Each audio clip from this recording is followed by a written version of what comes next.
ओम नमो भगवते वासुदेवाय। भागवत पुराण दशम स्कंद 61वां अध्याय। भगवान की संतति का वर्णन तथा अनिरुद्ध के विवाह में रुक्मी का मारा जाना। श्री सुखदेव जी कहते हैं, परीक्षित, भगवान श्री कृष्ण की प्रत्येक पत्नी के गर्भ से 10-10 पुत्र उत्पन्न हुए। वे रूप, बल आदि गुणों में अपने पिता भगवान श्री कृष्ण से किसी बात में कम न थे। राजकुमारियां देखती कि भगवान श्री कृष्ण हमारे महल से कभी बाहर नहीं जाते, सदा हमारे ही पास बने रहते हैं। इससे वे यही समझती कि श्री कृष्ण को मैं ही सबसे प्यारी हूँ।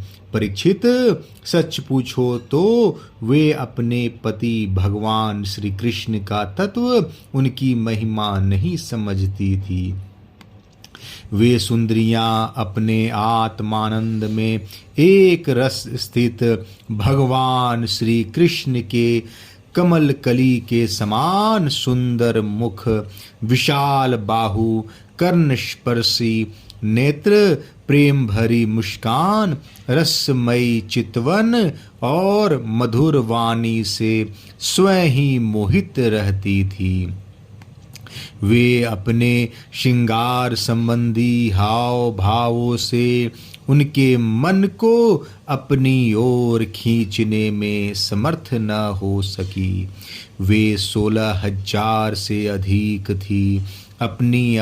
अपनी मंद मंद मुस्कान और तिरछी चितवन से युक्त मनोहर भावों के इशारे से ऐसे प्रेम के वान चलाती थी जो काम कला के भाव से परिपूर्ण होते थे, परंतु किसी भी प्रकार से किन्हीं साधनों के द्वारा वे भगवान के मन एवं इंद्रियों से चंचलता नहीं उत्पन्न इंद्रियों में चंचलता नहीं उत्पन्न कर सकी। परीक्षित, ब्रह्मा आदि बड़े बड़े देवता भी भगवान के वास्तविक स्वरूप को या उनकी प्राप्ति के मार्ग को नहीं जानते। उन्हीं रमा रमन भगवान श्री कृष्ण को उन स्त्रियों ने पति के रूप में प्राप्त किया था। अब नित्य निरंतर उनके प्रेम और आनंद की अभिवृद्धि होती रहती थी और वे प्रेम भरी मुस्कुराहट, मधुर चितवन, नव समागम की लालसा आदि से भगवान की सेवा करती रहती थी। उनमें से सभी पत्नियों के साथ सेवा करने के लिए सैकड़ों दासियां रहती। फिर भी जब उनके महल में भगवान पधारते तब वे स्वयं आगे जाकर आदर पूर्वक उन्हें लिवा लाती, श्रेष्ठ आसन पर बैठाती, उत्तम सामग्रियों से उनकी पूजा करती, चरण कमल पखारती, पान लगाकर खिलाती, पांव दबाकर थकावट दूर करती, पंखा झलती, इत्र फुलेल चंदन आदि लगाती, फूलों के हार पहनाती, केश संवारती, सुलाती, स्नान कराती और अनेक प्रकार के भोजन कराकर अपने हाथों भगवान की सेवा करती। परीक्षित, मैं कह चुका हूँ कि भगवान श्री कृष्ण की प्रत्येक पत्नी के 10-10 पुत्र थे। उन रानियों में 8 पटरानी थी जिनका विवाह का वर्णन मैं पहले कर चुका हूँ। अब उनके प्रद्युम्न आदि पुत्रों का वर्णन करता हूँ। रुक्मणी के गर्भ से 10 पुत्र उत्पन्न हुए, प्रद्युम्न चारुदेशन सुदेशन प्राकर्मी, चारुदे सुचारु चारुगुप्त भद्रचारु चारु चंद्र विचारु और 10वां चारु। ये अपने पिता भगवान श्री कृष्ण से किसी बात में कम न थे। सत्यभामा के भी 10 पुत्र थे। भानु, शुभानु, सर्वभानु, प्रभानु, भानुमान, चंद्रभानु, बृहदभानु, अतिभानु, श्रीभानु और प्रतिभानु। जामवंती के भी शाम आदि 10 पुत्र थे। शाम, सुमित्र, पुरजीत, सत्यजीत, सहस्त्रजीत, विजय, चित्रकेतु, वसुमान, द्रविड़ और क्रतु। ये सब श्री कृष्ण को बहुत प्यारे थे। नागनजीति सत्या के भी 10 पुत्र हुए। वीर, चंद्र, अश्वसेन, चित्रगु, वेगवान, वृष, आम, शंकु, वसु और परम तेजस्वी कुंती। कालिंदी के 10 पुत्र हुए। ये थे श्रुत, कवि, वृष, वीर, सुबाहु, भद्र, शांति, दर्श, पूर्णमास और सबसे छोटा सोमक। मद्र देश की राजकुमारी लक्ष्मणा के गर्भ से प्रघोष, गात्रवान, सिंह, बल, प्रबल, उदर्वग, महाशक्ति, सह, ओज और अपराजित का जन्म हुआ। मित्रविंदा के पुत्र थे वृक, हर्ष, अनील, गृद्ध, वर्धन, अनाद, महाश, पावन, ब्रीहि और क्षुधि। भद्रा के पुत्र थे संग्राम जीत, बृहत्सेन, शूर, प्रहरन, अरिजीत, जय, सुभद्र, वाम, आयु और सत्यक। इन पटरानियों के अतिरिक्त भगवान की रोहिणी आदि 16,100 और भी पत्नियां थी। उनके दीप्तिमान और ताम्र तप्त आदि 10 पुत्र हुए।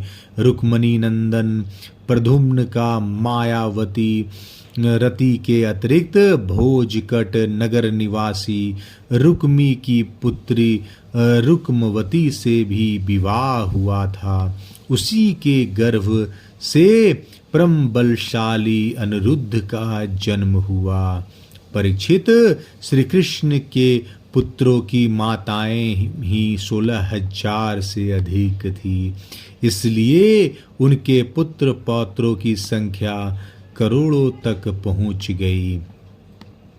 राजा परीक्षित ने पूछा, परम ज्ञानी मुनीश्वर, भगवान श्री कृष्ण ने रणभूमि में रुक्मी का बड़ा तिरस्कार किया था, इसलिए वह सदा इस बात की घात में रहता था कि अवसर मिलते ही श्री कृष्ण से उसका बदला लूं और उनका काम तमाम कर डालूं। ऐसी स्थिति में उसने अपनी कन्या रुक्मवती अपने शत्रु के पुत्र प्रद्युम्न जी को कैसे ब्याह दी, कृपया करके बतलाइए। 2 शत्रुओं में श्री कृष्ण और रुक्मी में फिर से परस्पर वैवाहिक संबंध कैसे हुआ? आपसे कोई बात छिपी नहीं है, क्योंकि योगी जन भूत, भविष्य और वर्तमान की सभी बातें भली भांति जानते हैं। उनसे ऐसी बातें भी छिपी नहीं रहती जो इंद्रियों से परे हैं, बहुत दूर है अथवा बीच में किसी वस्तु की याड़ होने के कारण नहीं दिखती। श्री सुखदेव जी कहते हैं, परीक्षित, प्रद्युम्न जी मूर्तिमान कामदेव थे। उनके सौंदर्य और गुणों पर रीझ कर रुक्मवती ने स्वयंवर में उन्हीं को वरमाला पहना दी। प्रद्युम्न जी ने युद्ध में अकेले ही वहां इकट्ठे हुए नरपतियों को जीत लिया और रुक्मवती को हर लाए। यद्यपि भगवान श्री कृष्ण से अपमानित होने के कारण रुक्मी के हृदय की क्रोधाग्नि शांत नहीं हुई थी, वह अब भी उनसे वैर गांठे हुए था। फिर भी अपनी बहन रुक्मणी को प्रसन्न करने के लिए उसने अपने भांजे प्रद्युम्न को अपनी बेटी ब्याह दी। परीक्षित, 10 पुत्रों के अतिरिक्त रुक्मणी जी की एक परम सुंदरी बड़े बड़े नेत्रों वाली कन्या थी। उसका नाम था चारुमती। कृतवर्मा के पुत्र बलि ने उसके साथ विवाह किया। परीक्षित, रुक्मी का भगवान श्री कृष्ण के साथ पुराना वैर था। फिर भी अपनी बहन रुक्मणी को प्रसन्न करने के लिए उसने अपनी पौत्री रोचना का विवाह रुक्मणी के पौत्र अपने नाती दौहित्र अनिरुद्ध के साथ कर दिया। यद्यपि रुक्मी को इस बात का पता था, इस प्रकार का विवाह संबंध धर्म के अनुकूल नहीं है, फिर भी स्नेह बंधन में बंधकर उसने ऐसा कर दिया। परीक्षित, अनिरुद्ध के विवाह उत्सव में सम्मिलित होने के लिए भगवान श्री कृष्ण, बलराम जी, रुक्मणी जी, प्रद्युम्न, शांब आदि द्वारकावासी भोजकट नगरी में पधारे। जब विवाह उत्सव निर्विघ्न समाप्त हो गया, तब कलिंग नरेश आदि घमंडी नरपतियों ने रुक्मी से कहा कि तुम बलराम जी को पासों के खेल में जीत लो।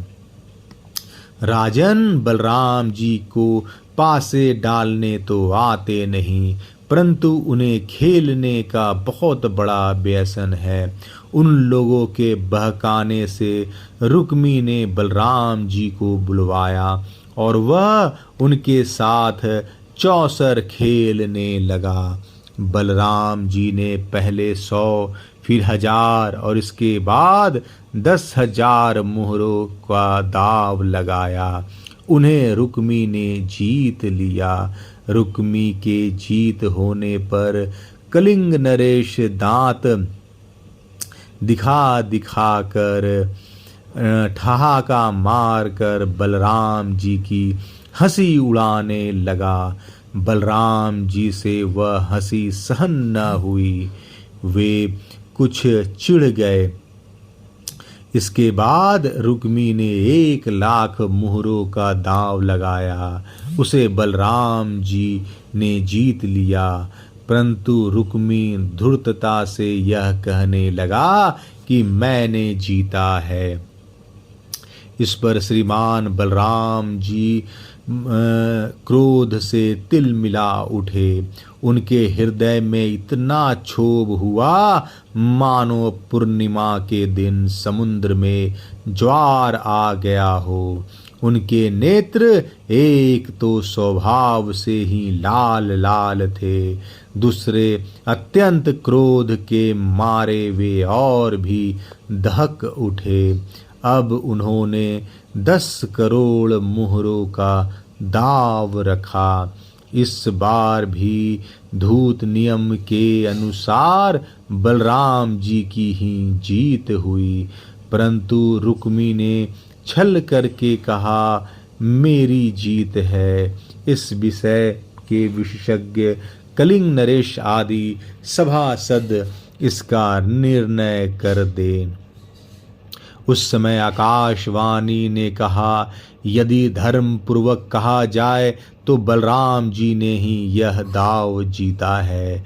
रुक्मी का यह कहना सरासर झूठ है कि उसने जीता है। एक तो रुक्मी के सिर पर मौत सवार थी और दूसरे उसके साथी दुष्ट राजाओं ने भी उसे उभाड़ रखा था।